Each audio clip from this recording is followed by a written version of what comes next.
senators' report card on the major issues of the day. Now, here in the state of Michigan, let's go to the House of Representatives. And I fear even asking this question on page 5. Who is your member of the House of Representatives of this Gildy. neighborhood? He's got Okay. 0. Okay, Gildy, okay. Zero. So what it is, we've got, this is sort of divided up, the last 10 votes, you're right, he's 0, and then cumulatively, the last 30 votes, he's at a whopping 3%. Okay, let me tell you a little bit about this Freedom Index. You know, we hear these buzzwords tossed around quite a bit, don't we? Left, right, liberal, conservative, Democrat, Republican. What exactly do those terms mean? You ever thought about it? You know, the ideological continuum that we're always presented of left, right. Over here on the left, you got the communists, and over here on the right, you got the Nazis. Folks, that's nonsense. It doesn't even make sense. Because what? Communism is international socialism. It's total government, 100% government. Nazism, National Socialism, is also total government, 100%. They're both the same. A little bit of an economic difference, but they're both 100% total government. Over here, the correct continuum, ideological continuum, is over here on one side. If you got total government, the opposite of total government is anarchy, no government, isn't it? We're actually middle-of-the-roaders, and that we believe in the concept of limited government under a constitutional republic. But you know, these buzzwords I just mentioned, somebody like me who works with John Birch side, they'll say, well, you're a conservative, and I in my gut I know what they're talking about. But you know what, folks? Back in 1993, there was an individual who was the House Minority Leader, who is persuading the Republicans in the House to vote, which they do, to vote for NAFTA.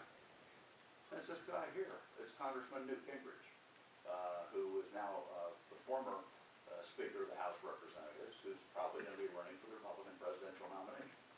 NAFTA, which cost us millions and millions of jobs in this country, Newt Gingrich was an advocate of NAFTA back in the fall of 1993. Now, people will say that Newt Gingrich is also a conservative. Well, I mean, you know, you call Gingrich a conservative, and then you call me conservative. I mean, to me, those are fighting words, to be honest with you. So if you're going to label me, at least label me correctly. Refer to me as being a constitutionalist.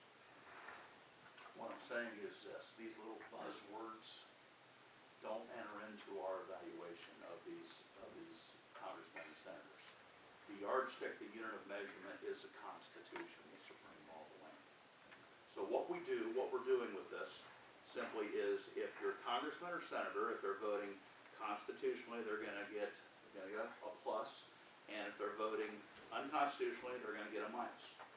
And then we put these into a percentage basis. And once again, we are nonpartisan, and we're not going to tell you how to vote. We're not going to recommend somebody be elected or defeated. We're just not going to play that game at all. You know, you make the decision. But you know, we realize most people simply will not go down to the congressional record, go down to the library to the congressional record, and look up how their congressmen and senators are voting on the major issues of the day. So we provide this educational tool with this Freedom Index. So you know, the Bible tells us, "Ye shall know them by their fruits."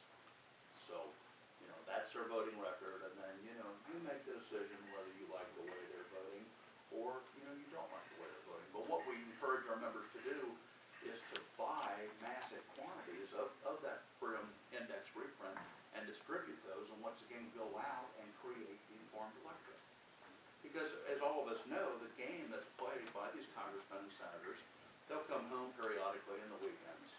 They'll speak to the Kiwanis from Rotary, and you know, they'll convey the image that they're the great tight-fisted fiscal conservatives, and their voting record is just absolutely horrible. So once again, you know, make sure that their rhetoric is matched by their voting record. That's a key thing.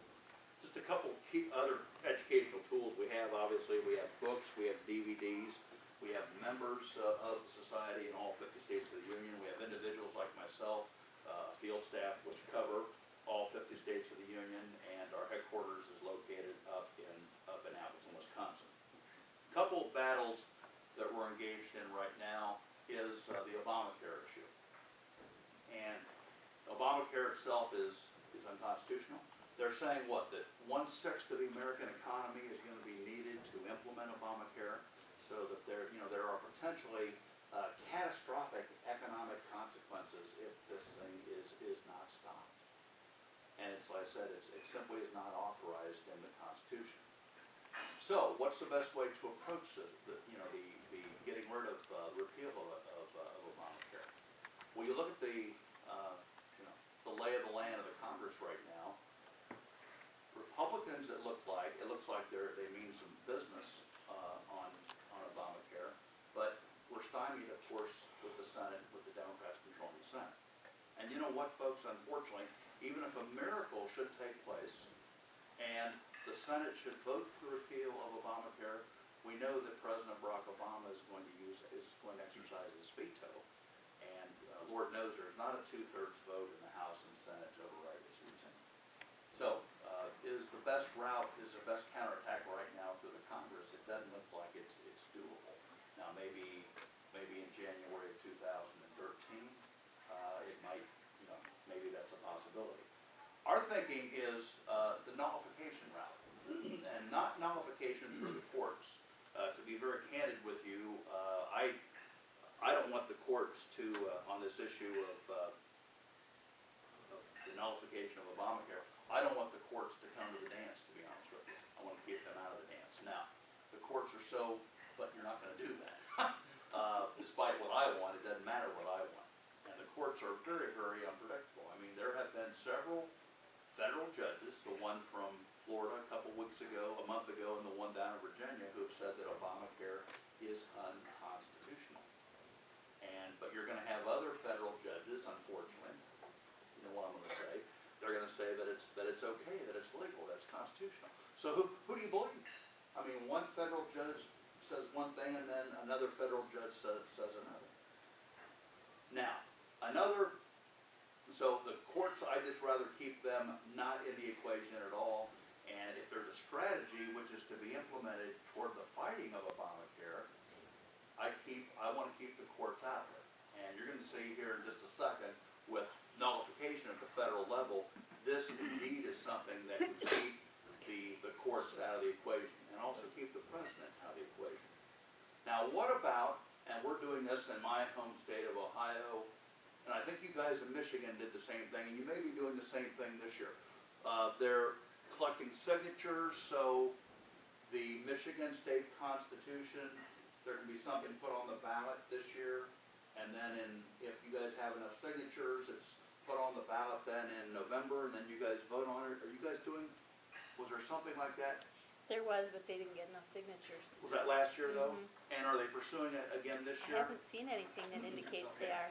In Ohio, I know the same thing for last year applied. They didn't get enough signatures, but they need like 400,000 in Ohio, and they have like 300,000. So that may be a possibility. And maybe I'm being too nitpicky on my point here in voicing. I won't say voicing an objection. I'll just bring up this point, and I may be too nitpicky. What is wrong, for example, what is wrong with the Ohio State Constitution that we need to put an amendment to it to deal with the issue of Obamacare? Where is the Ohio State Constitution defective to the point that we need to add an amendment to it to change it? I don't have an answer to that question. I don't see that the Ohio State Constitution is defective. Now, would something like that, might it work? It might. So, if it does, then I guess I say more power to it. But I have some reservations from that point of view.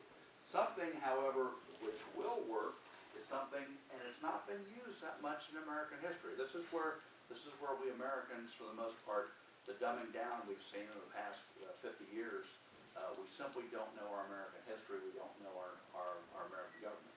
A concept called nullification. And the nullification project that we're engaged in essentially has two component parts.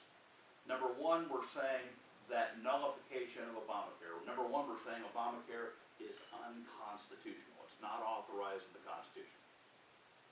And we're saying the state of Ohio should 51% of the Ohio State House and 51% of the Ohio State Senate and Governor Kasich sign off on it. If it's nullified, then the state of Ohio would say two things. It would say, we have nullified Obamacare. It's null and void, it's unconstitutional, we're not going to be bound by it. And then key part number two, and they always say, what, you follow the money?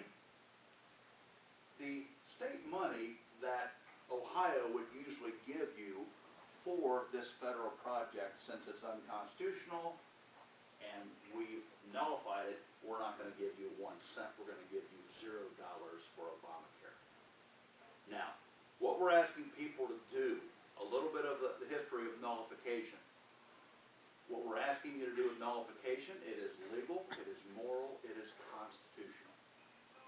Your constitutional confirmation justification for nullification is the 10th Amendment. Let me just sort of go through very quickly here in the Constitution. Let me just sort of eliminate a couple little things with this issue of nullification. And the exact wording, there's a certain phrase I was going to hit you with, and I forgot it, so I'll explain it to you this way. In Article 1, Section 10, this part of the Constitution tells the states there's several things you can't do, and here they are. You can't do this, you can't do that. The things that the state can do, folks, are indicated in Article 1, Section 8, clauses 1 through 18. Okay, those items, I don't want to digress here, but those items in that part of the Constitution, okay, that is the general welfare. That is the common defense. Those items make up the general welfare and common defense. Those items and those items alone. So what we're saying is this. These are the things that the Congress can do. These are the laws that they can make. And they can spend tax money only on these projects. That's it. Okay, well, what about everything else? And this is why guys like George Mason insisted upon a Bill of Rights. And to answer that last question, we look at the 10th Amendment, don't we? That question of what about everything else? 10th Amendment says the powers not delegated to the United States by the Constitution nor prohibited by it to the states are reserved to the states respectively or to the people. There you have it. So in other words, if the states aren't told they can't do it, and the Congress already has its delegated powers, and then the Congress can't do anything else, the other powers belong to the states and the people. Nullification's not been used that much. 1798, the passage of the Kentucky and Virginia resolutions. I won't take a lot of time here to talk about this. The Alien Acts and Sedition Acts of 1798 were unconstitutional. Alien Acts I'm not going to talk about. It's sort of dealing with the illegal immigration problem of the day, so to speak. But the Sedition Act said if you made comments which were of a derogatory or critical nature against any member of the government, the Congress, the Senate, the President, they could fine you or even put you in prison. There was actually a congressman from the state of Vermont whose name is Matthew Lyon, who made critical comments to President John Adams, who was fined $1,000 and put in prison for 4 months. He's actually reelected in November of 1798 while he's behind prison bars. This is something, obviously, this is blatantly unconstitutional. It violates the First Amendment, freedom of speech, freedom of the press.